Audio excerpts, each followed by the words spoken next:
Good morning दोस्तों। तो आज एक क्वेश्चन एक बच्चे ने मेल किया है। बच्चे का नाम है अरविंद चौधरी और इन्होंने जेई एडवांस 2025 का पेपर 2 का लास्ट क्वेश्चन मुझे सेंड किया है और उन्होंने मेंशन किया है, सर आपका वीडियो जब मैं देखता हूं तो मेरे सारे कॉन्सेप्ट एक एक करके क्लियर हो जाते हैं। तो बेटा इसके लिए बहुत बहुत धन्यवाद कि आप पता नहीं कहां से मेल कर रहे हो और मैं आपके कॉन्सेप्ट को क्लियर कर पा रहा हूं ऑनलाइन। इसके लिए बहुत बहुत धन्यवाद बच्चों। और वीडियो को देखो, कॉन्सेप्ट को सीखो और मैं यही चाहता हूं आगे बढ़ो, अपना और अपने परिवार को आगे बढ़ाओ, अपना नाम रोशन करो बच्चों। उन्होंने पूछा है, सर ये जो क्वेश्चंस मैं भेज रहा हूं AIIT 2025 का है लास्ट क्वेश्चन, तो आप इसमें क्या क्या सोच सकते हैं, इसका आंसर्स को हम इजिली कैसे समझ सकते हैं ये भी बताइए, और इसमें आप क्या क्या सोच सकते हैं वो सारा चीज डिटेल में बताइएगा, थोड़ा डिस्कस कीजिएगा, मैं जरूर देखूंगा। तो इनके कहने पर मैं ये वीडियोज बना रहा हूं क्योंकि स्टूडेंट्स फर्स्ट अगर उसका रिक्वेस्ट आता है, उसका मेल आता है, तो ये बहुत जरूरी है कि हम उसके क्वेश्चंस का रिप्लाई करें। तो चलो दोस्तों, पहले आप ये स्क्रीन पर देख लो क्या लिखा है क्वेश्चन। इसमें लिखा है एन आइडियो ट्रांसमीटर है ना and receiver are hang vertically from two identical massless string of the length 8 meter. They pivoted as well separated along the x-axis. They are pulled from the equilibrium position opposite direction x by small angular displacement. इसके बाद दिया है cos theta naught बराबर 0.9 and released simultaneously. If the natural frequency of the transmitter कितना है 660 Hz and the speed of the sound 330, then find out maximum variation in the frequency in Hz measured by receiver. तो दोस्तों जो questions जो videos मैं YouTube पे डालता हूँ इसमें मैं बहुत डेप्थ लेवल पे जाके डिस्कस करता हूँ, एकदम ग्राउंड लेवल से बहुत डेप्थ लेवल में, और उस क्वेश्चन से रिलेटेड हर वो डायमेंशंस को मैं डिस्कस करता हूँ जो जेई मेंस नीट एडवांस या फिजिक्स की दुनिया में बहुत इंपॉर्टेंट है। तो आप क्वेश्चन को अगर पूरा देख लिए तो आप सॉल्व तो एक क्वेश्चन करोगे लेकिन आपके कॉन्सेप्ट क्लियर होंगे कम से कम 20 क्वेश्चन के, इसलिए आप पूरे क्वेश्चन को अंत तक देखो दोस्तों। तो चलो हम पहले काम करते हैं, हम ये डॉपलर इफेक्ट से इसको समझते हैं कि मैक्सिमम और मिनिमम फ्रीक्वेंसी जो रिसीवर है उसको यानी ऑब्जर्वर को कब सुनाई देता है, ठीक ना। तो देखो पहले मैं इसको रफ कर देता हूं, इसका कोई मतलब नहीं है, ठीक ना। तो आपने देखा होगा कि डॉपलर इफेक्ट में अगर कोई सोर्स जो है फ्रीक्वेंसी इमिट करता है f0 और रिसीवर जो फ्रीक्वेंसी इमिट सुनता है वो f0 बराबर क्या होता है, ये होता है v, और यहाँ पे माइनस कितना होगा v0 और v माइनस vs, है ना। ये वेक्टर फॉर्म में होता है, ध्यान रखना ये वेक्टर फॉर्म में होता है, लेकिन कहाँ होता है, ये होता है अलोंग लाइन ऑफ ज्वाइनिंग, ठीक ना। कहाँ पे होता है, अलोंग लाइन ऑफ ज्वाइनिंग। अब प्रॉब्लम ये है कि ये जो ऊपर वाला है ये क्या है, ये है relative velocity of the sound with respect to observer, और ये है रिलेटिव वेलोसिटी यानी डिनोमिनेटर का है relative velocity of the source with respect to observer. अगर इस कॉन्सेप्ट को आप बहुत बारीकी से सीखना चाहते हो तो हमारे यूट्यूब चैनल में और भी वीडियोज है, ठीक ना, वहां पे जाके देख सकते हो। डॉपलर इफेक्ट को बहुत गहराई से समझना चाहते हो या फिर आप मुझे मेल कर दो, मैं आपके रिक्वेस्ट के अनुसार आपके डिमांड के अनुसार डॉपलर इफेक्ट का माइक्रो लेवल का वीडियो बना के डालूंगा। वो वीडियो देखने के बाद आप पूरे इंडिया के किसी के भी वीडियो देख लेना, सबसे ज्यादा नॉलेज आपको हो जाएगा। तो आप देखो यहाँ पे लीनियर है तो हम इस वेक्टर को हटा सकते हैं, ठीक ना, इस वेक्टर को हटा सकते हैं। अब अगर ये फ्रीक्वेंसी जो सुन रहा है ये फ्रीक्वेंसी मैक्सिमम हो जाए तो इसका मतलब ये है f0 तो कांस्टेंट है, इसका मतलब ये है कि ये जो वैल्यू है ये मैक्सिमम होना चाहिए, यानी इसका न्यूमरेटर मैक्सिमम होना चाहिए और डिनोमिनेटर क्या होना चाहिए, मिनिमम होना चाहिए, बराबर। तब हम बोलेंगे कि हमें इसकी मैक्सिमम वैल्यू मिली है। और अगर ये फ्रीक्वेंसी क्या हो जाए, मिनिमम बनाना है, तो जाहिर सी बात है जो न्यूमरेटर है उसे हमें मिनिमम करना होगा और डिनोमिनेटर जो है उसे मैक्सिमम करना होगा, तब जो हियर्ड फ्रीक्वेंसी बाय ऑब्जर्वर है वो मैक्सिमम होगा। बात बिल्कुल पक्की है। तो पहले हम चलते हैं, देख लेते हैं क्वेश्चन इसमें क्या गिवन है, देखो। तो अब चलते हैं डायग्राम से इसे समझते हैं। तो जैसे पहले हम बात करेंगे ऑब्जर्वर का, है ना, पहले हम बात करेंगे यहाँ पे पहले हम बात करेंगे ट्रांसमीटर का। तो ट्रांसमीटर जब यहां से चला है, ठीक ना, और सेम टाइम पर जो ऑब्जर्वर है ये कहां से चला है, जो रिसीवर है वो यहां से चला है, बराबर। तो अब प्रॉब्लम ये है कि हमें जो है यहाँ पे मैक्सिमम चाहिए। तो एक काम करते हैं, एक बात तो समझ में आ रही है कि ये पॉइंट बॉटम पॉइंट पे, जब ये ट्रांसमीटर ऐसे चल के बॉटम पॉइंट पे चला जाएगा तो ये बॉटम पॉइंट है, तो यहाँ पे इसकी वेलोसिटी इस डायरेक्शन में होगा मैक्सिमम, बात पक्की है। सिमिलरली जब ये रिसीवर भी यहाँ से चल के बॉटम पॉइंट पे चला जाएगा तो इसकी वेलोसिटी इधर होगा मैक्सिमम, बात पक्की है। अब जो साउंड इमिट हो रहा है, जो साउंड इमिट हो रहा है वो इधर से जा रहा है, इधर से जा रहा है, यानी साउंड जो है वो ट्रांसमीटर टू ऑब्जर्वर यानी ट्रांसमीटर टू रिसीवर जाएगा, बात पक्की है। तो पहले हम V निकाल लेते हैं। V हम कैसे निकालेंगे, या तो आप एनर्जी कंजर्वेशन से निकाल लेते हो, या फिर आप यहाँ पे लगा सकते हो वर्क एनर्जी थ्योरम लगा सकते हो, या जो मर्जी आप लगा सकते हो, कई सारे तरीके से आएगा। मेरे पास इस वेलोसिटी को निकालने के कम से कम 20 तरीके हैं। तो चलो पहले हम इसे निकाल लेते हैं। मैं इसको थोड़ी देर के लिए रफ कर रहा हूं, बाद में मैं लिख दूंगा, है ना। तो आप देखो इधर जो वेलोसिटी था ये कितना था, 0 था। इधर वेलोसिटी v है, ये एंगल है थीटा और ये लेंथ है l। तो आप बताओ ये कितना आ गया। अगर आप इसे देखोगे तो आपके पास एक ट्रायंगल, इसे मान लो पॉइंट O, इसे मान लो P, इसे मान लो Q, और इस पॉइंट को मान लो आप, इस पॉइंट को आप मान लो T, जो T है। तो एक काम करो, यहाँ पे एक ट्रायंगल है OL और कौन सा Q। तो ट्रायंगल OLQ से अगर हम लिखेंगे, क्या लिखेंगे, यहां से देखो OQ डिवाइडेड बाई क्या लिखेंगे OP, तो ये बन जाएगा cos थीटा। तो जो OQ आया है ये आया है L cos थीटा, या फिर आप सीधे लिख सकते हो L का ये component, vertical component L cos theta. तो यहां से ये डिस्टेंस है L cos थीटा, तो ये जो बचा वाला डिस्टेंस है ये आया है L minus L cos theta, बात पक्की है। जब ये जो ट्रांसमीटर है, जब ये ऐसे ऐसे ऐसे चल के इस पॉइंट पे आ गया है, बात पक्की है, तो यहां आने के बाद जो वर्क डन बाई टेंशन होगा वो 0 होगा। क्यों वर्क डन बाई टेंशन 0 होगा, क्योंकि टेंशन फोर्स हमेशा जो है परपेंडिकुलर टू डिस्प्लेसमेंट होगा। तो अगर हम यहाँ वर्क एनर्जी थ्योरम लगाएंगे तो हम जानते हैं टोटल वर्क डन बराबर के फाइनल माइनस के इनिशियल। तो इस पे mg कहाँ लग रहा है, इस पे लग रहा है mg नीचे की तरफ, और जब ये बॉल यहां से चल के इस पॉइंट पे आ गया तो mg के डायरेक्शन में डिस्प्लेसमेंट कितना हुआ है, mg के डायरेक्शन में डिस्प्लेसमेंट हुआ है L minus L cos theta. तो हम लिख सकते हैं वर्क डन बाई ग्रेविटी जो बनेगा वो बनेगा mg L 1 minus cos theta. अब इनिशियल काइनेटिक एनर्जी 0 है और फाइनल काइनेटिक एनर्जी कितना है, हाफ mv स्क्वायर। तो मास यहां से कट गया। तो अगर आप यहां से वेलोसिटी निकालोगे तो वेलोसिटी यहां से कितना बना है, ये वेलोसिटी बना है √2gl ब्रैकेट में 1 माइनस cos थीटा। तो अब इसका डेटा डाल दो। जब इसका डेटा डालोगे तो क्या बनेगा, मैं ऊपर लिखता हूं यहाँ पर, ठीक ना, बड़ा आसान है। जब इसका आप डेटा डालोगे तो क्या मिलने वाला है, देखो 2 की वैल्यू 2, g की वैल्यू 10, l की वैल्यू 8 और 1 माइनस cos थीटा की वैल्यू दिया है 0.9। तो जब इसे आप सॉल्व करोगे तो देखो कितना बनेगा, ये बन जाएगा 0.1 और ये बन जाएगा 8 दूना 16 यानी 1.6, ये बन जाएगा √16, ये बन जाएगा 4 मीटर पर सेकेंड, बात पक्की है। ये बन गया 4 मीटर पर सेकेंड। यानी जब ये ट्रांसमीटर जो है बॉटम पॉइंट पे आया है तो इसकी वेलोसिटी हो गया 4 मीटर पर सेकेंड, बड़ा आसान है। इसी तरह से सेम हाइट से रिसीवर भी आ रहा है, तो रिसीवर की वेलोसिटी कितनी होगी, 4 मीटर पर सेकेंड, बराबर। तो अब एक बार दोनों का डायग्राम बना लेते हैं।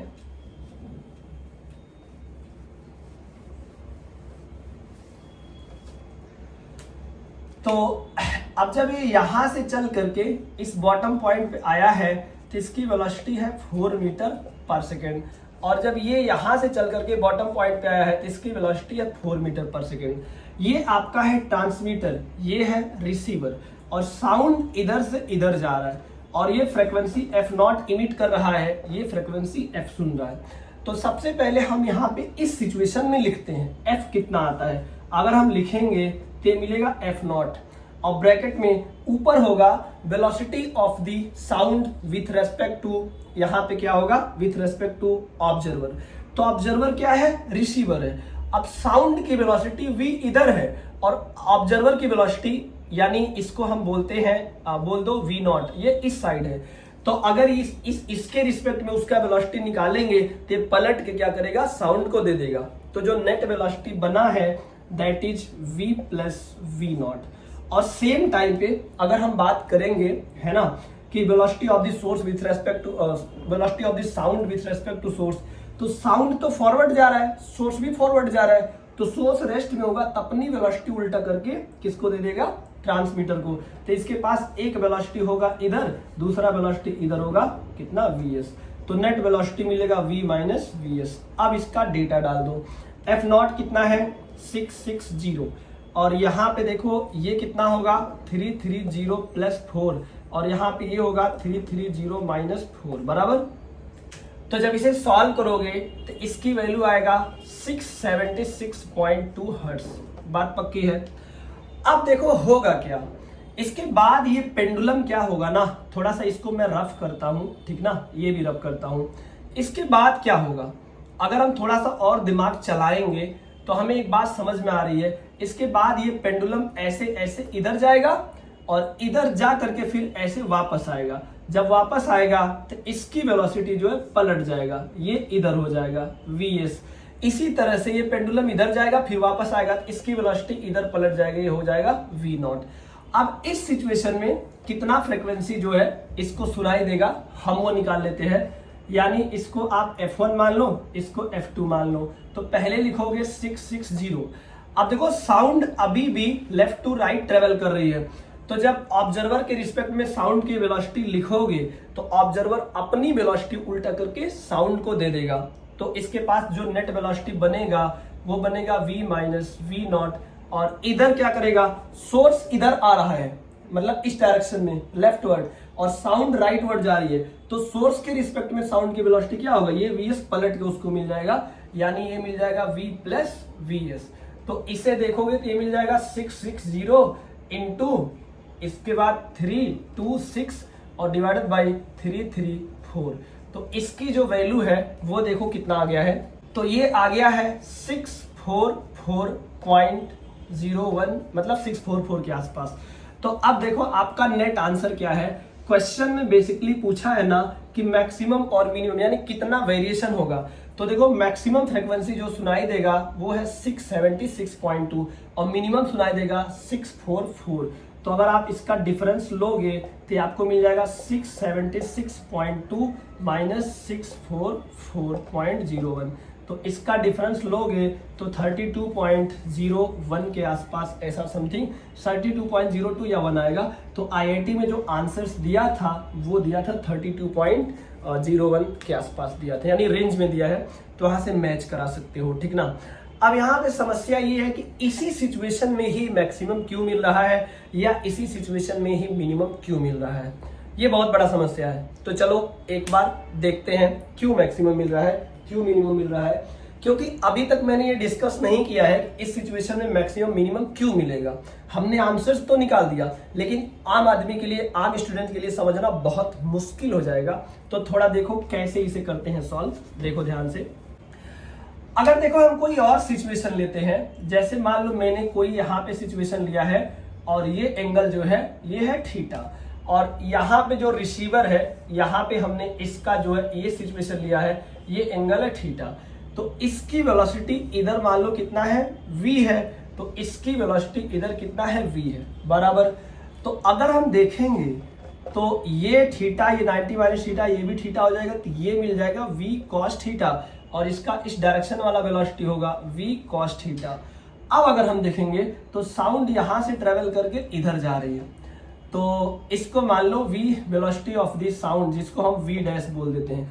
तो अगर फ्रीक्वेंसी लिखोगे तो लिखोगे f नॉट, और ब्रैकेट में क्या लिखोगे, आप यहां से लिखोगे v dash plus v cos theta, क्योंकि इसका जो परपेंडिकुलर है यानी जो इधर v sin थीटा है या इधर जो इसकी वेलोसिटी v sin थीटा है, ये वेलोसिटी इसके लाइन ऑफ ज्वाइनिंग के परपेंडिकुलर है, यानी ये v sin थीटा की वजह से इसके फ्रीक्वेंसी में कोई फर्क पड़ने वाला नहीं है। तो अगर इसका इक्वेशन बनाओगे तो ये मिलेगा v dash minus v cos theta, ऐसा कुछ मिलेगा। अब अगर हमें इस फ्रीक्वेंसी को मैक्सिमम करना है तो हमें ये जो न्यूमरेटर चाहिए ये मैक्सिमम चाहिए और जो डिनोमिनेटर है ये मिनिमम चाहिए। तो न्यूमरेटर मैक्सिमम कब होगा? जब cos थीटा की वैल्यू 1 हो जाएगा, क्योंकि यही चीज है। एक तो होगा कि cos थीटा की वैल्यू आपका मैक्सिमम हो जाए और v की वैल्यू भी क्या होना पड़ेगा? मैक्सिमम होने पड़ेगा। और नीचे अगर यही चीज cos थीटा 1 हो जाए और v की वैल्यू मैक्सिमम हो जाएगा तो ये जो डिफरेंस है ये बहुत कम हो जाएगा नीचे का डिनोमिनेटर का, और न्यूमरेटर का ये चीज ज्यादा हो जाएगा, तो ओवरऑल फ्रीक्वेंसी मैक्सिमम हो जाएगा। तो वेलोसिटी ये मैक्सिमम कहां पे मिलेगा? बॉटम पॉइंट पे मिलेगा। और cos थीटा 1 कहां पे मिलेगा? बॉटम पॉइंट पे मिलेगा। इसलिए मैक्सिमम वेलोसिटी बॉटम पॉइंट पे मिलेगा। अब इसका उल्टा अगर देखेंगे, जब ये दोनों एक दूसरे से दूर जा रहे होंगे, अगर मान लो ये कुछ वेलोसिटी से यहां ऐसे जा रहे हैं, मान लो ये इधर वेलोसिटी कितना से v से जा रहे हैं, ये इधर वेलोसिटी v से जा रहे हैं, तो इस सिचुएशन में देखोगे तो ये थीटा है, ये 90 माइनस थीटा, ये 90 है, ये भी आ गया थीटा, तो इसका ये कंपोनेंट कितना आएगा? v cos theta. तो कुछ होगा नहीं, बस यहाँ माइनस हो जाएगा, यहाँ प्लस हो जाएगा। अब अगर इसे मिनिमम करना है तो cos थीटा 1 होना चाहिए और v की वैल्यू मैक्सिमम होना चाहिए, जो कहां पे होगा? बॉटम पे होगा। इसका मतलब ये इसका परफेक्ट एक्सप्लेनेशन है, जो इंडिया के किसी भी इंस्टीट्यूशन ने ऐसा एक्सप्लेनेशन नहीं दिया है कि मैक्सिमम मिनिमम बॉटम पॉइंट पे ही क्यों होगा। भले समझते हो लेकिन किसी ने यूट्यूब पे चीज बताया नहीं है, तो आप ये चीज देख करके अंदाजा लगा सकते हो, समझ सकते हो, ठीक ना। अब हर बार की तरह इस क्वेश्चन में थोड़ा और आगे चलेंगे और भी बहुत कुछ बातें डिस्कस करेंगे। आईआईटी ने इस क्वेश्चन को फ्रेम करके अगर फ्यूचर में कोई क्वेश्चंस बनाया या नीट वाले या मेंस वाले इस क्वेश्चन को कॉपी करके और भी सवाल बनाते हैं, तो इसमें से ये क्या क्या पूछ सकते हैं वो सारी बातें हम डिस्कस करने वाले हैं एक एक करके, ठीक ना। तो आईआईटी इसमें सबसे पहला क्वेश्चन जो फ्रेम कर सकता है और जो मेंस नीट कोई भी फ्रेम कर सकता है, इनिशियल, यानी इनिशियल फ्रीक्वेंसी जो है ऑब्जर्वर कितना सुना है। सबसे पहला क्वेश्चन यही फ्रेम किया जा सकता है जो सबसे बेसिक है। तो अगर हम इनिशियल की बात करेंगे तो इनिशियल में बेटा ट्रांसमीटर यहाँ पे है, बात बिल्कुल सही है ना, और जो रिसीवर है वो यहाँ पे है। लेकिन ट्रांसमीटर की जो वेलोसिटी है इसको हम सोर्स बोल देते हैं, ये भी 0 है, और इसकी जो वेलोसिटी है ये भी क्या है? 0 है। अगर 0 है तो जो फ्रीक्वेंसी हियर्ड बाय रिसीवर होगा ये होगा v0 और v minus 0 divided by v minus 0, यानी f0 के बराबर होगा, यानी 660 हर्ट्ज होगा। पहला सवाल ये चीज फ्रेम किया जा सकता है, जो बहुत ही बेहद इजी सवाल है। अब इसमें दूसरा सवाल ये फ्रेम किया जा सकता है कि जो दो डायग्राम दिया है उसमें मुझे मैक्सिमम टेंशन या मिनिमम टेंशन बताओ, या इन दोनों का रेशियो बताओ, यानी मैक्सिमम मिनिमम टेंशन फोर्स जो डेवलप होगा उनका रेशियो बताओ। तो चलो देखो, सबसे पहली बात यह है कि मैक्सिमम टेंशन कहां मिलेगा और मिनिमम टेंशन कहां मिलेगा। तो यहां से आप देख सकते हो, अगर हम बात करेंगे, जैसे देखो जब ये बॉल एक्सट्रीम पॉइंट पे होगा तो इस डायरेक्शन में टेंशन जो मिलेगा इसको मान लो T1, और यहां पे जो लग रहा होगा ये क्या है? mg। ये एंगल तो थीटा है ही, तो ये कंपोनेंट जो बनेगा, क्योंकि ये भी थीटा है, तो ये कंपोनेंट जो बना है ये बना है mg cos थीटा, और ये कंपोनेंट जो बना है that is mg sin theta. लेकिन एक्सट्रीम पोजीशन पे इसकी जो वेलोसिटी है ये 0 है, और जब ये ठीक वर्टिकल आ जाएगा तो इसकी वेलोसिटी v है, इधर टेंशन होगा T2 और इधर बनेगा mg। तो मैक्सिमम टेंशन कौन होगा? मैक्सिमम टेंशन होगा T2 और मिनिमम टेंशन होगा T1, ठीक ना। इसका कारण क्या है? अगर आप यहां से देखोगे, अगर आप बहुत ध्यान से देखोगे, ठीक ना, तो T1 यहां पे देखो, मान लो किसी टाइम पे इसकी वेलोसिटी v है, तो हम यहां से क्या लिख सकते हैं? हम यहां से लिख सकते हैं सेंटर की तरफ जो फोर्स लग रहा है T1, और माइनस क्या लिख सकते हैं? इसे हम लिख सकते हैं mg cos थीटा बराबर mv square by l, centripetal force. तो जो T1 बना है ये बना है mg cos theta plus mv square by l। तो इस पर्टिकुलर पॉइंट पे अगर आप देखोगे तो थीटा की वैल्यू कुछ तो है, कॉस थीटा मैक्सिमम नहीं है। कॉस थीटा मैक्सिमम कब होगा, जब ये बॉल वर्टिकली डाउनवर्ड आ जाएगा, और ये इस केस में है, इस केस में टेंशन मैक्सिमम होगा। आपने एक चीज पढ़ भी रखा होगा कि सर्कुलर मोशन में अगर कोई बॉल वर्टिकल सर्कल में चलता है तो बॉटम पॉइंट पर सबसे ज्यादा टेंशन होता है और टॉप पॉइंट पे सबसे कम टेंशन होता है। लेकिन अगर कोई बॉल ऐसे ऑक्सीलेट कर रहा है तो एक्सट्रीम पॉइंट पे सबसे कम टेंशन होता है और बॉटम पॉइंट पे सबसे ज्यादा टेंशन होता है। इसका मतलब अगर हमें T max by T minimum निकालना है तो हमें T2 बाई T1 निकालना होगा। तो T2 बाई T1 हम कैसे निकालेंगे, देखो अब अगर यहाँ पे हम T2 बाई T1 निकालते हैं तो लिख लो T2 बाई T1। तो देखो T2 कितना होगा, इसको अगर हम देखेंगे तो नीचे लग रहा है mg, ऊपर लग रहा है T2, तो नेट फोर्स जो बना है ये बना है T2 माइनस mg बराबर नेट फोर्स टूवर्ड सेंटर, ये इसके अबाउट रोटेट कर रहा है ना, तो नेट फोर्स टूवर्ड सेंटर जो होगा that is mv square by l, ऐसे निकालोगे, बात पक्की है। तो यहां से जो T2 आया है ये आया है mg plus mv square by l, और अगर यहां पे देखेंगे तो इस केस में वेलोसिटी जीरो है, तो जो टेंशन T1 है ये एक्चुअली में कितना होगा, mg cos थीटा के बराबर होगा, क्योंकि वेलोसिटी जीरो है तो इस स्ट्रिंग में जो टेंशन होगा उसको कौन खींच रहा है, mg cos थीटा। तो यहां से हम T1 बोल सकते हैं ये कितना होगा, mg cos थीटा। तो अब डेटा डालेंगे तो हमें देखो m इधर है, m इधर है, कट जाएगा तो ये मिलेगा g, और यहां से कितना मिलेगा g, और प्लस कितना मिला v square by L divided by यहां से g cos थीटा। तो g की वैल्यू 10 हो गया और v की वैल्यू 4, 4 का स्क्वायर 16 बाई 8 और डिवाइडेड बाई 10 इंटू 0.9, तो ये ऊपर बन गया 12/9 यानी 1.33। तो यानी मैक्सिमम टेंशन और मिनिमम टेंशन की जो वैल्यू है दैट इज 1.33। ओके, अब इसमें एक क्वेश्चन और फ्रेम हो सकता है जो बहुत बढ़िया सवाल है। इसमें पूछ सकता है कि हमें मैक्सिमम सेंट्रीपिटल एक्सीलरेशन या फिर मैक्सिमम सेंट्रीपिटल फोर्स का और मैक्सिमम टेंजेंशियल फोर्स या टेंजेंशियल एक्सीलरेशन का रेशियो बताओ। तो चलो इसको देखो कैसे करते हैं। जैसे हमें एक बात पता चल गया है कि जब ये पार्टिकल यहां से चला है, ठीक ना, तो ऐसे ऐसे जब ये बॉटम पे पहुंचा है तो ठीक इसके नीचे पहुंच गया, बात पक्की है।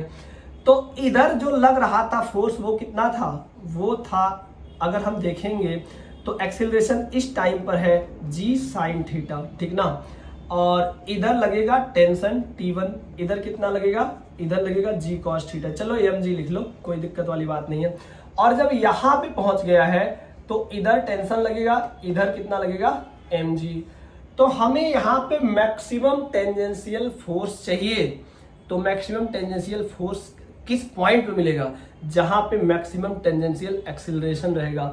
तो अगर हम इस पॉइंट पे देखेंगे तो जो ये mg साइन थीटा है यही टेंजेंशियल फोर्स है, तो टेंजेंशियल एक्सीलरेशन कितना होगा g साइन थीटा, यानी टेंजेंशियल एक्सीलरेशन आपका मिल गया है g साइन थीटा।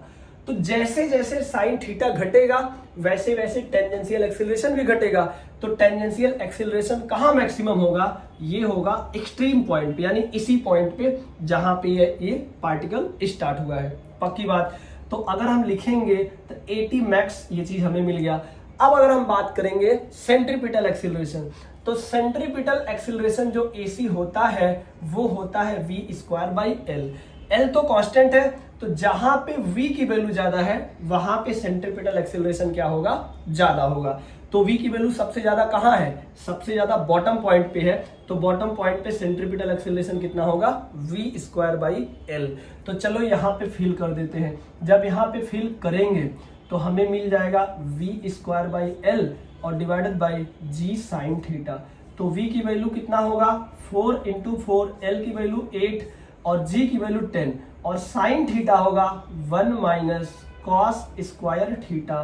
तो ऊपर ये कितना बन गया 2/10 है ना, और रूट में कितना बन गया कॉस स्क्वायर थीटा मतलब 1 माइनस कॉस थीटा की वैल्यू 0.9 है, तो कॉस स्क्वायर थीटा का मतलब 0.81।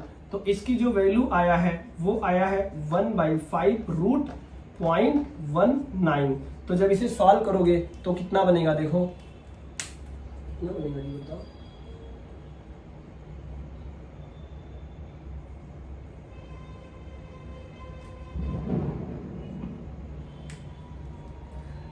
तो जब इसे सॉल्व करोगे तो आएगा 0.46 के आसपास, ठीक ना। तो इस तरह से आप जो है मैक्सिमम सेंट्रीपिटल एक्सेलरेशन और मैक्सिमम टेंजेंशियल एक्सेलरेशन का या फोर्स का रेशियो निकाल सकते हो। ओके, चलो आगे चलते हैं। तो नेक्स्ट क्वेश्चन इसमें जो पूछ सकता है, ये हमसे पूछ सकता है एक्चुअल में ये जो बॉल लटक रहा है, जो बॉल ऑक्सीलेट कर रहा है, ये एक तरह का सिंपल पेंडुलम है। तो हमसे ये पूछ सकते हैं टाइम पीरियड बताओ सिंपल पेंडुलम और ऑक्सीलेटर का। तो यहाँ पे अगर आप देखोगे है ना, तो time period of the simple pendulum और डिवाइडेड बाय, या time period of the oscillator divided by time period of the simple pendulum. तो ऑक्सीलेटर का कितना होगा, 1/f होगा, बात बिल्कुल, और इसका 2π√L/g होगा। तो डेटा डालोगे तो 1/660 और इंटू 2π और √8/10 होगा। तो ये अप्रोक्सीमेटली 3 × 10⁻⁻⁴ सेकेंड होगा, ठीक ना। ये बड़ा छोटा वैल्यू है। यहां से एक बात समझ में आ रहा कि सिंपल पेंडुलम का जो टाइम पीरियड है ऑक्सीलेटर का मतलब यहाँ पे ये है जो साउंड वेव इमिट कर रहा है, यानी जो साउंड वेव इमिट कर रहा है एक्चुअल में वो वेव इमिट कर रहा है ना, तो वो वेव का एक टाइम पीरियड जरूर होगा जिसको हम ऑक्सीलेटर बोलते हैं, ठीक ना। हायर क्लासेस में जाओगे तो आपको ये दिखाया जाएगा। तो ऐसे करके हम निकाल सकते हैं, बराबर। तो अब इसमें जो नेक्स्ट क्वेश्चन फ्रेम हो सकता है, ये फ्रेम किया जा सकता है कि मुझे बताओ स्ट्रिंग ने हॉरिजॉन्टल का जो मैक्सिमम वैल्यू, तो यहाँ पे जो नेक्स्ट क्वेश्चन फ्रेम हो सकता है वो ये हो सकता है कि मुझे ये बताओ स्ट्रिंग ने सेलिंग पर वर्टिकल डायरेक्शन में जो मैक्सिमम फोर्स निकाला है वो कितना है, और हॉरिजॉन्टल डायरेक्शन में स्ट्रिंग ने जो मैक्सिमम फोर्स लगाया है वो कितना है, या इन दोनों का रेशियो पूछ सकता है। तो सबसे पहले हम देखेंगे स्ट्रिंग ने वर्टिकल डायरेक्शन में कितना मैक्सिमम फोर्स लगाया है। स्ट्रिंग जो है जब ये नीचे होगा, यहाँ पे ठीक नीचे होगा, इसमें टेंशन T होगा और ये वेलोसिटी V है, ये कितना है mg है। ऐसे सिचुएशन में स्ट्रिंग जो फोर्स लगाएगा यहाँ पे वो क्या होगा, मैक्सिमम होगा, जिसको हमने T1 बोला है, यानी इसको T1 बोला है। तो T1 निकालेंगे कैसे, अगर हम यहाँ पे सर्कुलर मोशन का कॉन्सेप्ट लगाएंगे तो ऊपर लग रहा है T1, नीचे लग रहा है mg, तो हम क्या लिखेंगे T1 - mg बराबर क्या हो जाएगा, ये हो जाएगा mv²/L। तो जो T1 बना है ये बना है mv²/L + mg। ये है maximum force applied by string on the ceiling in vertical direction, यानी वर्टिकल डायरेक्शन में सीलिंग पर ये जितना फोर्स लगा सकता है वो फोर्स है। इतना ही फोर्स ये सीलिंग क्या करेगा, ऊपर की तरफ इस डोरी को खींचेगा, अदरवाइज ये डोरी टूट जाता अगर ऊपर नहीं खींचता। तो यहां से ऐसे जो है निकाल लोगे। अब मैक्सिमम हॉरिजॉन्टल कंपोनेंट कितना होगा, अगर हम इस केस में देखें तो देखो ये स्ट्रिंग का कोई भी कंपोनेंट इस सीलिंग पे हॉरिजॉन्टल डायरेक्शन में नहीं लगा पा रही है, तो हॉरिजॉन्टल डायरेक्शन में मैक्सिमम हमें कब मिलेगा, इसको समझने के लिए हम ये सिचुएशन समझेंगे। यानी जब ये बॉल एक्सट्रीम पॉइंट पे होगा तो इधर जो फोर्स लग रहा था ये लग रहा था mg cos थीटा, इधर जो फोर्स लग रहा था ये मान लो T2 है, जाहिर सी बात है ये एंगल कितना था थीटा, बराबर। तो इधर भी तो T2 लगेगा ना, तो ये जो होगा ये होगा T2 sin थीटा और ये कंपोनेंट जो होगा T2 cos थीटा। तो मैक्सिमम कितना लग सकता है T2 sin थीटा, क्योंकि ये थीटा की मैक्सिमम वैल्यू ही दिया है कितना θ0। अब इससे ऊपर थीटा की वैल्यू बढ़ नहीं सकता, ठीक ना। तो मैक्सिमम सेलिंग पर हॉरिजॉन्टल डायरेक्शन में जो फोर्स लगेगा वो होगा T2 sin थीटा, और मैक्सिमम वर्टिकल डायरेक्शन में जो लगेगा वो होगा T1, ठीक ना। तो अगर हम यहाँ पे रेशियो निकालेंगे किसका, इन दोनों का अगर हम रेशियो निकालेंगे तो T2 sin थीटा है कितना, देखो ना, अगर हम देखेंगे तो T2 तो हमें पता है, T2 कितना है mg cos थीटा, ठीक ना। तो ये जो बना है ये वैल्यू कितना बना है, ये वैल्यू बना है mg cos theta into sine theta. तो ये हो गया आपका nx, क्योंकि जितना फोर्स ये इधर लगा रहा है सेम फोर्स इस डायरेक्शन में क्या करेगा, सेलिंग लगाएगा, है ना। अगर ऐसा नहीं होता तो यहाँ जो हिंज है वो टूट जाता, और वो टूट जाता तो फिर ये वर्टिकल सर्कुलर मोशन हो नहीं पाता, बराबर। तो यहाँ से हमें मिल गया nx। अब आप इन दोनों का बेटा रेशियो ले लो, आपको आंसर मिल जाएगा, ठीक ना। तो देखो मैंने हर वो चीज डिस्कस कर दिया है जो जेई एडवांस फ्यूचर में पूछ सकता था।